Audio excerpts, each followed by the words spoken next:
What's going on, YouTube? Today is Wednesday, February 20th, 2019, about 1:30 in the afternoon here in cold, snowy Northwest Ohio. Today I'm going to make a quick video, show you guys how Amazon Small and Light Fulfillment Program works. It's a program you can use if you have items that weigh less than a pound, cost less than $15, and are small in dimension. I don't know the exact dimensions off the top of my head, but you can find it on Amazon. I'll put a link to the video or to Amazon's webpage down below so you guys can check out the details. And I'm going to show you guys how I prep. First over at the computer side, telling Amazon that I want to have this item be small and light, and then also over here at the table to show you the special steps I need to take. So let's go over the computer and see what we got. Alright, so the first step in getting an item onto Amazon Small and Light is enrolling it in the program on Amazon. You can do that through your Seller Central.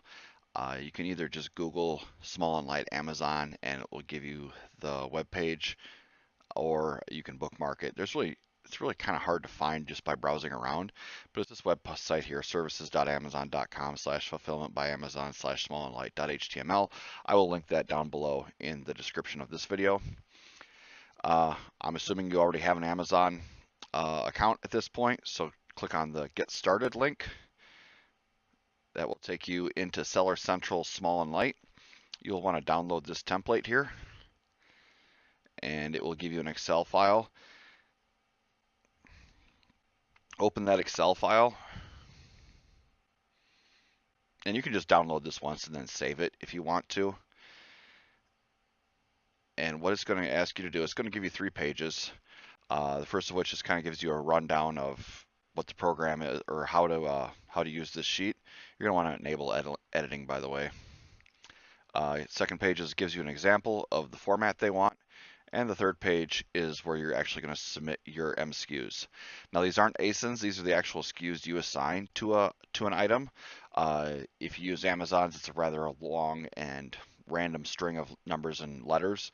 I put all of my small and light items, when I create the listing, I give myself a SKU that starts with SL, and then I started with 101 and I'm working my way up.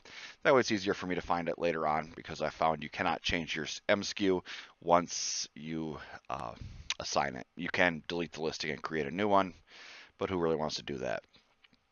Anyways, so just type in your MSKUs that you want to turn into small and light. Save the file. This is going to ask you about a compatibility checker. If you have a newer version of Excel, this is an older version they have. Just hit continue, and you can close that out. Scroll down here to on your Seller Central. You're going to choose your file that you're going to download. It'd be this one right here. Out of your downloads file, you don't need to move it. Package and weight dimensions requirements, you agree to those, and then hit upload. Your file will upload. If it's a small one, it'll usually take a couple of minutes. If it's a larger one, it can take up to several hours. And then further down on this page, you can see where your status is at. Right now it's in progress, records processed from this, and it'll tell you how many of those MSKUs were activated and how many there were errors. An error could be either because the item doesn't qualify, because it doesn't sell enough, it doesn't have a good enough rank, it's too big dimension-wise as far as Amazon is concerned, or too big weight-wise. As far as price is concerned, it's pretty much up to you. If you sell the item at $15 or less, and it is approved otherwise, it will automatically qualify for small and light. The minute you go above $15, it will revert back to regular FBA. And you can see this one record was processed and it was activated. And you can view a processing report, which will come in a text file, which is kind of hard to read. But if you were to copy all of this and then put it into an Excel file, it kind of puts it into nicer format for you. You can just put it right back into that start a new page and paste. It tells you how many records were processed, how many were successful. If there was an error, it says here's your SKU number, this product has successfully been enrolled in small and light. So now you're good to go on the small and light program.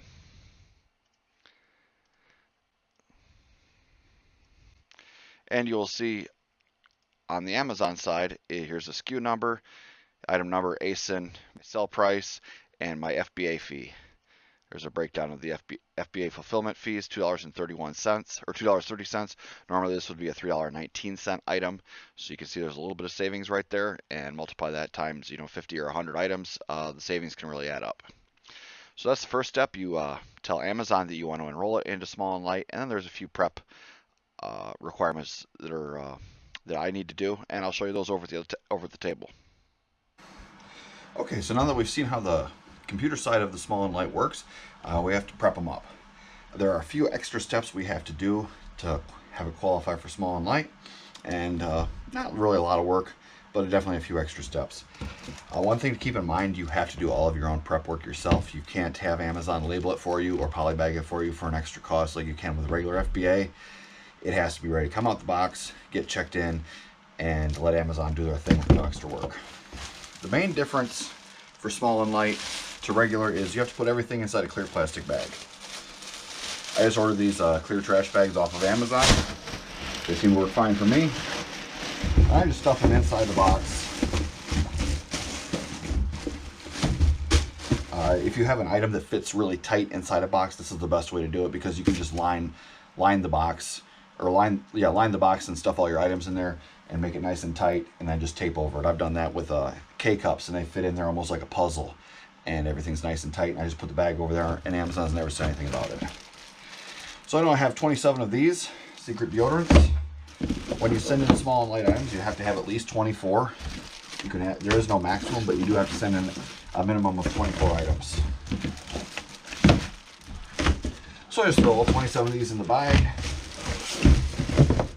kind of level it out nice and even. I do need to seal the bag up.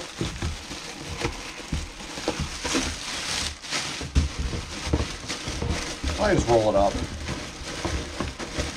Doesn't really need to be fancy, it just needs to survive the shipping. A couple of pieces of tape over the top.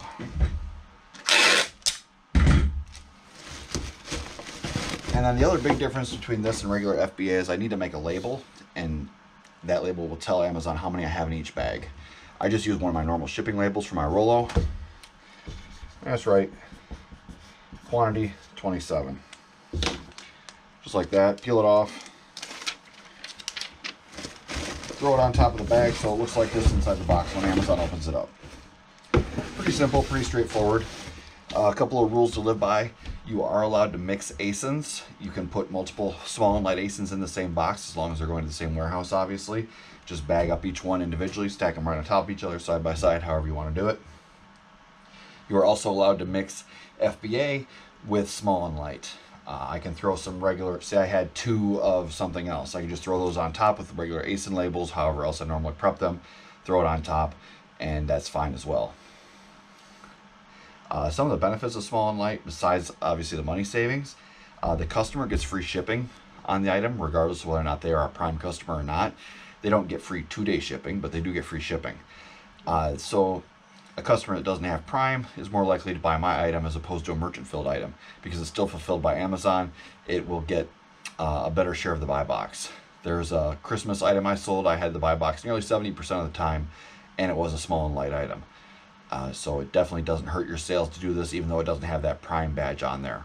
I think that's because Amazon is fulfilling it, so they will give you a heavier share of the buy box, because they know that the item will get to the customer the way Amazon likes it, because they're handling the fulfillment. Some of the downsides, I found that it does take a little longer to get your items checked in. I've had stuff go to Houston and it sits on the docks for over 2 weeks.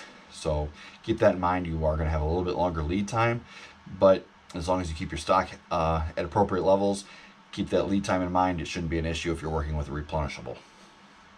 Overall, I like the small and light program. It can be a pain in the rear end if you only have 1 or 2 SKUs, because I have 5 boxes there that are all going to Joliet, Illinois, and then this little box is going, I don't even know, I think it's going to Maryland. So you will have just that one-off item that is going somewhere else. So keep that in mind. If you just have a minimum of 24 with a tiny little box, it will be going somewhere, but somewhere else other than your normal place most times. At least in my experience, your mileage may vary. That's small and light in a nutshell. If you have any questions, feel free to drop them down below. I'll share what I know. As always, please like and subscribe if you like what you see, and I will see you guys in the next video.